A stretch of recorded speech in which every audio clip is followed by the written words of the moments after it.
Shane, how are you? How's it going? Good, man.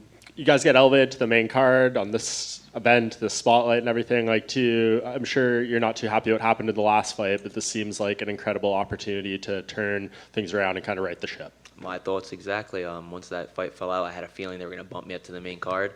I liked fighting earlier. I wasn't gonna lie. I'm not gonna lie. When I had that 8:30 spot, I was like, all right, 8:30 is not too bad. Now I'm fighting at 10:30. I'm like, you know what? A lot more eyeballs. I'm like right between the Frankie fight and then the Gaethje fight, so no one's gonna be stepping away from the TV during this main card. So there's a lot of eyeballs on this one, and I'm looking forward to making a huge statement here. Yeah, what does that statement look like? Billy was here before, and he said he expects a 3-round war with you. Is that what you want, though, after the last fight, or are you hoping for someone a lot more clean? I never want a 3-round war. I mean, I go out there and I have a lot of wars. I never intend for that to happen. My job is I don't get paid by the minute. I'm trying to get in there and get the fuck out as soon as possible. I don't see a 3-round war. I mean, I'm ready, more than ready for that. But I think I'm gonna get the job done before the 3rd round, honestly. That's great. And I mean, how have you digested the last fight with Edson? I mean, there was so much made of the kind of awkward nature of the finish and stuff there. I know you did a lot of interviews right in the immediate aftermath, but here as we sit a few months later, what are your feelings towards what happened there? I mean, a loss sucks, period. I'm a sore loser in every sense of the word. I'm a sore loser, so to lose at something that I care so much about, like a fight, it still stings. Every loss stings, though, from my first loss to the last one. But it is what it is. I can't sit there and dwell on it. I mean, I take it with a grain of salt, chin up, move on. Yeah, and just tell us a little bit about how you feel towards the matchup. I love this matchup. It's a great matchup. Stylistically, it's one of those fights that, like the last 2 fights, I mean, it's like every fight I've had now, stylistically has been, on paper, phenomenal, and I don't see how this fight could not be a fun fight for the fans. Yeah, when you get those calls for these matchups kind of over and over, do you think that says something about how the matchmakers feel about you, when they're kind of giving you these type of fights? For sure. They know exactly what to expect when Shane Burgos is on the card, and I take pride in that. Thank you. Billy was in here earlier and we asked to compare striking. He said that you're high action and everything, but he felt he was more elusive while you just like to walk through damage. So I'm going to ask you the same question. How would you compare your striking? I think it's a clear cut. I was breaking down, just watching tape and stuff like that. I think it's clear cut that I'm the better striker when it comes to technique, not just with my boxing, but with my kicks, with my movement. I think I'm hands down. It's clear cut. I'm the better striker. And I'm gonna prove that on Saturday night. How's Ryan doing on the regional scene? He's doing good. He's right over there. He's 3-0 right now. Three finishes, 3-0, 2 within 30 seconds. Probably fighting around January. Hopefully he's going to be pro by beginning of 2022. Shane, we've seen you fight. Hey, we've seen you fight in New York a lot in your UFC career, but obviously the last couple fights, for obvious reasons, you've been fighting outside of the state. Are you glad to not have to travel for this one like you have the last couple of ones? Fuck yes, man. This is so nice. Hour drive. You can't beat it. My wife and my kids are gonna be able to come to the weigh-in show, so I'm excited for that.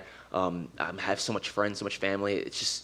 It felt like driving here yesterday. It felt like I was driving another day of training. It was weird. I haven't had that in now 2 years almost. It was 2 years to the date that I fought MSG last.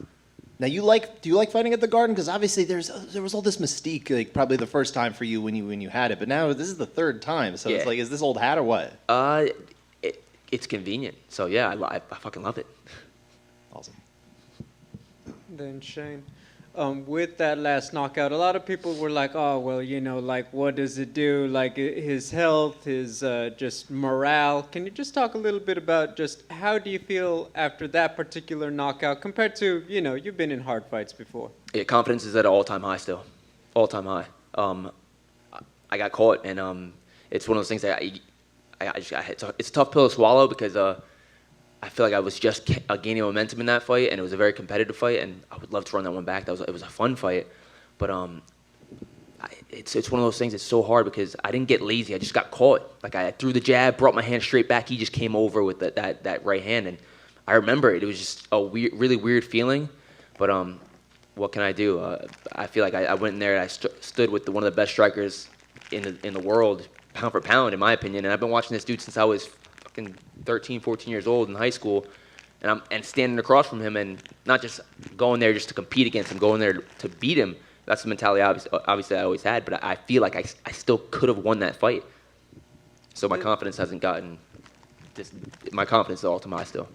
After that one, a lot of pros came out and said, "Yeah, I've seen this happen and similar things, right?" So it's not completely unheard of a knockout like that. But when you went for the checkup and everything, what did the doctor say? Because you don't see that knockout every night. Yeah, I understand. It was definitely scary for people looking at it on the outside, but just me being in it, it was. I remember the shot. It was just a weird body thing where like hit me and I was like, boom, oh, that was a good shot. Shaking it off, and I was like, my legs just feel fucking weird, and all of a sudden, they just slowly, my legs just shut off. But when I saw a neurologist, obviously, I take my brain health super seriously. Saw 2 different ones, and I had no signs of a concussion, which was the weirdest thing. Like, I remember everything. I had no dizziness, no fog, no sensitivity to light, no nausea. But I treated it like concussion. I'm not stupid. I take my brain health seriously. I got 2 daughters. I got a wife. That's the most important thing. So I took my recovery seriously for that. Thank you. Looking forward to it. It's going to be going. Shane, one more. There's rumors that Jimmy Rivera's signing with BKFC. How do you think he's going to do there?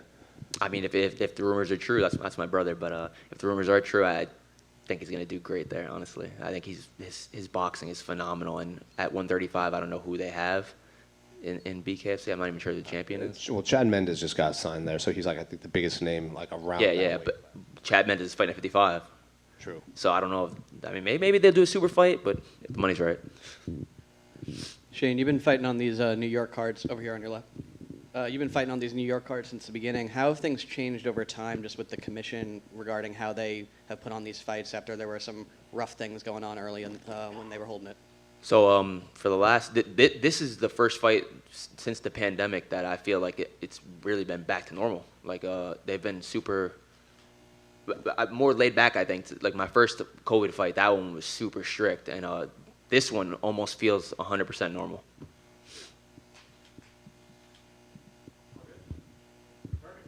Thank you, guys.